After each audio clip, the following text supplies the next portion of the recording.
Had to figure out my mic first, but what's going on YouTube? It's your boy GZTV back with another video, and in this video we are going to be talking about the 2023 American science fiction comedy drama film written, directed, and produced by Wes Anderson. And this is a story he wrote with Roman Coppola. A lot of people in this movie, I gotta mention that. I mean, you get Scarlett Johansson, Tom Hanks, Bryan Cranston, Ed Norton, who else? Maya Hawke, Steve Carell, Matt Dillon, Willem Dafoe, Margot Robbie, Jeff Goldblum. I mean, it's insane how many people are in this movie. So, it's a really interesting movie as well. I'm really hyped to talk about this. This is a really cool, new, unique experience that we got for this year. So, we're going to get through the plot, critical reception. This is a spoiler review. Everything that happens in this film we will be talking about. So, let's go. So, getting into the plot, what happens. There's points in this movie where I don't necessarily know what happens, actually, so it's cool to look at my notes and see what I came up with. So, in a retro-futuristic version of the 1950s, a television host introduced a live production of a documentary about the creation and production of Asteroid City, a fictional play within the TV show setting by the fictional, famed playwright Conrad Earp. It's really weird. It's a really weird concept. I don't think I've seen anyone do something like this before in a movie. It's cool. So, in the play, a youth astronomy convention is held in the fictional desert town of Asteroid City. This shit looks straight out of a fucking Pee Wee Herman film, or like a cartoon. It's really bright, the color palette's really cool, it's aesthetically pleasing, and I'm sure Wes Anderson did this on purpose. I think it's really cool. So the play's events are depicted in widescreen and stylized color, while the television special is seen in black and white Academy ratio, which is really cool, all these different methods and stuff to kind of pay homage, I feel like, to the world of Hollywood and the world of film. I think it's so awesome. It really is, like, an honor, just honoring it all. So, in the play, war photojournalist Augie Steinbeck arrives early to the Junior Stargazer Convention with Woodrow, his intellectual teenage son, and his 3 younger daughters.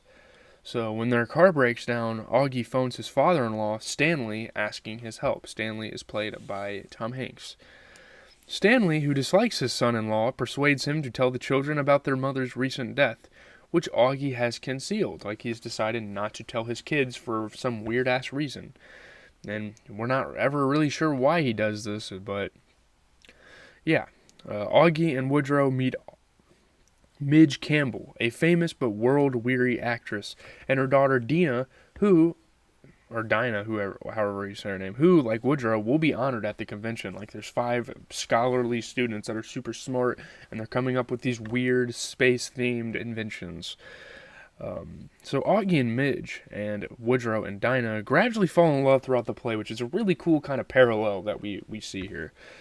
The other convention participants arrive. 5-star General Griff Gibson, astronomer Dr. Hickenlooper, 3 additional teenage honorees, Ricky, Clifford, and Shelley, and their parents, JJ, Roger, and Sandy.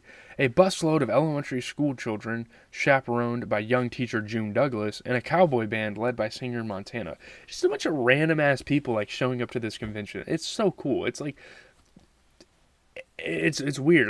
They're just throwing a bunch of shit at us on the screen. It's crazy. A local motel provides everyone's accommodations. So, yeah, they give them drinks. They have this guy played by Steve Carell that's giving out drinks, asking them what they'd like. You want to buy some shit here, blah blah blah. So, Gibson welcomes the attendees at the Asteroid City crater, where the teenagers are to receive awards for various inventions. Obviously being honored, this is a big deal, this space company or whatever. It's strange, but to have a film about this, but it's I don't know. A UFO suddenly appears above the crater. An alien emerges and steals a fragment of the meteorite that created the crater, which is kind of fucking funny, honestly. I think the scene's hilarious. The way the alien looks is just fucking comedy. It's golden, man. I love it. Augie photographs the alien, actually gets a picture. General Gibson, with instructions from the president, places the town under military quarantine, and everyone is subjected to medical and psychiatric examinations. And you almost wonder if this is almost like a play on COVID, because there's been a lot of movies that have kind of referenced that. There's even movies pretty, damn near directly about it. And, yeah. So meanwhile, a romance blossoms between Montana and June, who assure the students that the alien is likely peaceful. And these kids don't know what the fuck's going on, and it's so funny to see them like discuss about the alien and theorize about what it's about and what's its purpose, and it's cool, man. Um, the Stargazer honorees use Dr. Hickenlooper's equipment to attempt to contact the alien because they're super smart. You know, they have really curious minds. They want to see what this alien, like who this alien is. What is it, you know? Using a guarded payphone, Ricky calls his school newspaper to relay the quarantine details and cover up to the outside world, which you're not really supposed to discuss the quarantine with anyone. That's why they covered the phones, but he did it anyway. And yeah, possibly make a news headline out of this all.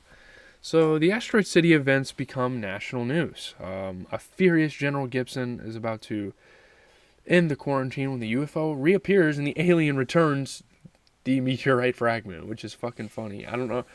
It's just comical. When Gibson reinstates the quarantine, the children, scientists, and parents revolt, using the honorees' inventions to overpower the military, like the disintegration shit, the projection in the sky, all that stuff. So the play's creation is interspersed between the play. Sometime after Conrad Earp started writing, he meets with actor Jones Hall, who performs an audition in Earp's home and is immediately cast as Augie Steinbeck, who is in the play, of course. During the same interaction, Earp and Hall kiss, establishing the relationship as lovers, which is really fucking weird. Obviously, the actors aren't. I mean, I'm not homophobic or anything, but the actors aren't like straight or anything. It was a weird dynamic. It was weird to see on TV. My dad was watching watching it with me, and he was like, "What the hell did I just watch?" It's interesting. So Earp writes the play with help from a local acting school and recruits most cast members from it, including Mercedes Ford, a temperamental yet talented actress who plays Midge, who's also played by the wonderful, beautiful Scarlett Johansson. I mean, if you're a Marvel fan, you're obviously super familiar with Scarlett Johansson and her work. Um, during the recorded performance of the play, Hall, who plays Augie, confronts the play's director Schubert Green, saying he still doesn't understand the play. Why are we doing this? And asks Green if he is doing him right. And when you're watching the movie, you feel the same way as an audience. Like as an audience, you're like, why is this being made? What is the point of this movie? And then I think it wraps up pretty well in the end. So yeah. Green tells Hall to keep playing Augie the same way despite being uncertain, and that he is doing him right. So after that interaction, while taking a smoke break on a balcony, Hall runs into the actress who was cast to play Augie's wife before her only scene was cut. She recites the deleted scenes text to him. So yeah.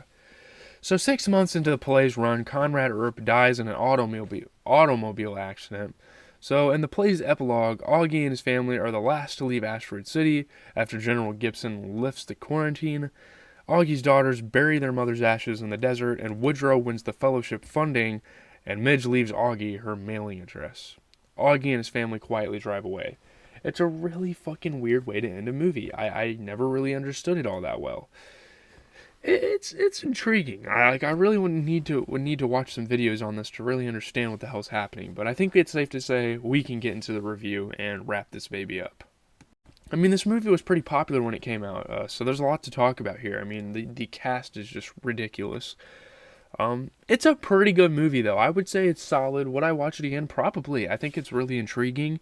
Asteroid City is unlikely to win Wes Anderson many new converts, or convert anybody to his work, but those who respond to his signature style will find this a return to immaculately arranged form.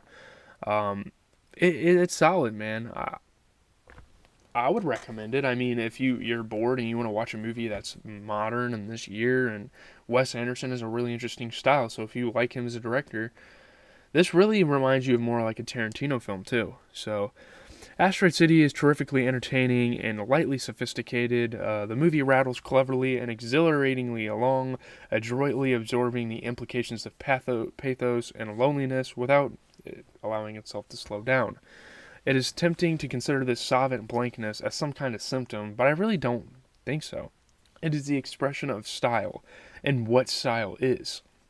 Yeah, the unique visual, the narrative style, so unique. I think it's really awesome.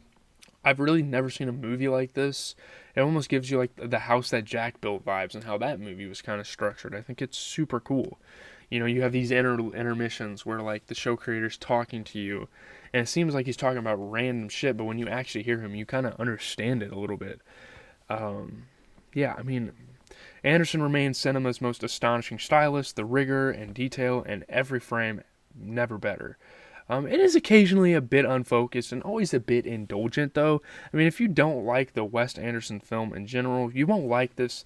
But I mean, I just hope he keeps making shit like this because it's completely twisting the genre or the genre of science fiction, and he's twisting the genre of just about any horror movie, or not horror movie, just about any like movie genre he dives into, if that makes any sense.